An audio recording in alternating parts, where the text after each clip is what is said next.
दोस्तों एक और धमाकेदार आईपीओ आने वाला है। हालांकि दोस्तों ये एसएमई आईपीओ है और अभी करंट में अगर इसके जीएमपी की बात करें तो 25% जीएमपी चल रहा है और ये एसएमई आईपीओ है तो आप समझ ही सकते हैं कि अगर आपको ये अलॉट हो जाता है तो 25 से 30 हज़ार का प्रॉफिट आपको हो सकता है एक ही लॉट में।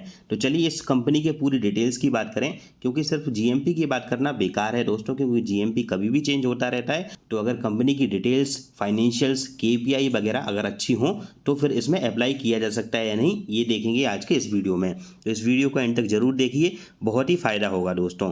तो चलिए सबसे पहले कंपनी का नाम है दोस्तों ग्लेन इंडस्ट्रीज। अगर हम इस कंपनी के ओवरव्यू की बात करें तो ग्लेन इंडस्ट्रीज लिमिटेड 2007 में शुरू हुई थी और इको फ्रेंडली फूड पैकेजिंग और सर्विस प्रोडक्ट्स बनाती है, जो मेनली होटल, रेस्टोरेंट और कैफे, जिन्हें मिलाकर होरेका भी बोला जाता है, उसमें फूड पैकेजिंग इंडस्ट्री में यूज होती है। अगर इनके प्रोडक्ट पोर्टफोलियो की बात करी जाए तो company thin walled food container, जिनकी कैपेसिटी 2011 में 80 मीट्रिक टन पर मंथ थी और 2022 तक 665 मीट्रिक टन पर मंथ हो गई, और compostable straw, paper and PLA बनाती है। 2022 में उन्होंने यू शेप्ड स्ट्रॉ भी लॉन्च किए बेवरेज और डेयरी इंडस्ट्री के लिए। अगर इनकी मैन्युफैक्चरिंग फैसिलिटी की बात करी जाए तो ग्लेन इंडस्ट्री लिमिटेड ने एक नई 90,000 स्क्वायर फुट की एडवांस मैन्युफैक्चरिंग यूनिट सेटअप की है धौलागढ़ में, जहां स्किल्ड स्टाफ और मॉडर्न मशीन के थ्रू क्वालिटी और प्रोडक्शन दोनों एनहेंस किया जा रहा है। अब इनकी एक्सपोर्ट नेटवर्क की बात करें तो ये सिर्फ इंडिया में नहीं बल्कि Europe, USA, Australia, middle east और अफ्रीका में भी अपने प्रोडक्ट सेल करते हैं और हर मार्केट के हिसाब से कस्टमाइज किए जाते हैं। इनके 25+ लॉयल कस्टमर क्वालिटी और कंसिस्टेंसी का प्रूफ है दोस्तों। 31 मई 2025 तक कंपनी में 306 परमानेंट एम्प्लॉय काम कर रहे हैं। अगर इनकी कम्पिटिटिव स्ट्रेंथ की बात करें तो एक्सपीरियंस प्रमोटर और मैनेजमेंट है, स्ट्रॉन्ग कस्टमर रिलेशनशिप है, इन हाउस एडवांस प्रोसेसिंग है, कॉस्ट इफेक्टिव प्रोडक्शन है, हाई क्वालिटी एश्योरेंस और कस्टमाइजेशन के स्ट्रॉन्ग पॉइंट्स हैं दोस्तों। अब सिर्फ कंपनी के ओवरव्यू के अलावा अगर इनके फाइनेंशियल्स की बात करी जाए दोस्तों तो रेवेन्यू ग्रोथ की अगर बात करें तो फाइनेंशियल ईयर 2024 से 2025 तक कंपनी का रेवेन्यू 18% से बढ़ा, 145.22 करोड़ से 171.28 करोड़ तक। प्रॉफिट में जंप हुआ है, पैट में जबरदस्त ग्रोथ हुई है, 113% का जंप हुआ, 8.58 करोड़ से बढ़कर 18.27 करोड़ हो गया है। अगर एबिटा की बात करें तो एबिटा भी स्ट्रॉन्ग ग्रोथ दिखाता है, 13.89 करोड़ जो कि 2023 में था फाइनेंशियल ईयर में, उससे बढ़कर 40.43 करोड़ 2025 तक हो गया, जो ऑपरेशनल इफिशियंसी को दिखाता है।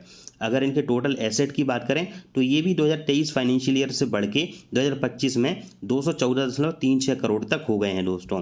नेट वर्थ भी 18.07 करोड़ से बढ़कर 40.21 करोड़ हो गई है। अगर रिजर्व और सरप्लस की बात करें तो ये भी 30.67 करोड़ से बढ़कर 40.80 करोड़ हो गया है, जो फाइनेंशियल स्टेबिलिटी को दिखाता है। अगर दोस्तों कर्जों की बात करी जाए तो 2023 में इनके कर्जे थे 81.65 करोड़, जो बढ़कर हो गए हैं अब 132.83 करोड़, जो ऑब्वियसली दोस्तों बड़े हैं, लेकिन ये ग्रोथ के लिए कर्जा लिया गया है।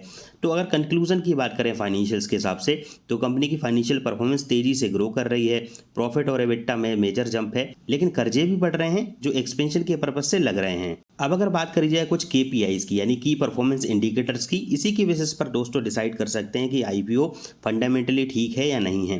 तो अगर 31 मार्च 2025 तक की बात करें दोस्तों, तो अगर मार्केट कैपिटलाइजेशन की बात करें तो आईपीओ के टाइम पर कंपनी का मार्केट कैप 233.40 करोड़ था। अब अगर आरओसी यानी रिटर्न ऑन कैपिटल एम्प्लॉयड की बात करें तो ये है 16.94, ये मतलब कंपनी अपने कैपिटल का अच्छे से यूज कर रही है प्रॉफिट कमाने के लिए।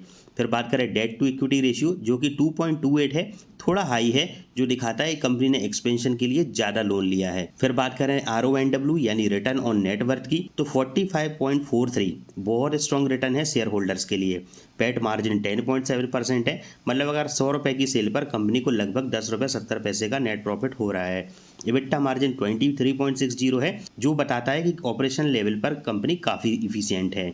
Price to book value 0.22, IPO valuation काफ़ी अट्रैक्टिव है दोस्तों। अदरवाइज आपने दूसरे एसएमई आईपीओज में देखा होगा जो अगर देखें तो प्राइस टू बुक वैल्यू बहुत ऊपर तक लेकर आते हैं, तो प्राइस बुक वैल्यू के हिसाब से बहुत ही अट्रैक्टिव है इस आईपीओ का। अब ये तो हो गई दोस्तों कंपनी की डिटेल्स की बात, फाइनेंशियल्स की बात, केपीआई की बात। अगर आईपीओ डिटेल्स की बात करें तो ये आईपीओ ओपन होने वाला है दोस्तों 8 जुलाई से 10 जुलाई तक, यानी 8 जुलाई से आप अप्लाई कर सकते हैं, 10 जुलाई तक आप अप्लाई कर सकते हैं। फेस वैल्यू है शेयर की 10 रुपये और इशू प्राइस है है दोस्तों 92 से 97 रुपए पर शेयर का। लॉट साइज दोस्तों 1200 शेयर का है। और अच्छी बात यह है कि पूरा का पूरा इशू साइज जो है लगभग 63 करोड़ का है और ये पूरा का पूरा फ्रेश कैपिटल है, यानी कि जो पैसा आने वाला है वो कंपनी ग्रोथ में लगने वाला है। इसका मतलब ये है कि प्रोमोटर्स कोई अपना स्टेक बेच नहीं रहे हैं, जिसको ऑफर फॉर सेल बोला जाता है। अगर वो ऑफर फॉर सेल में होता इसका मतलब ये है कि वो पैसा किसी कोई काम नहीं आता कंपनी के, लेकिन यहाँ पर पूरा फ्रेश इशू है जो कि बहुत बढ़िया चीज़ है।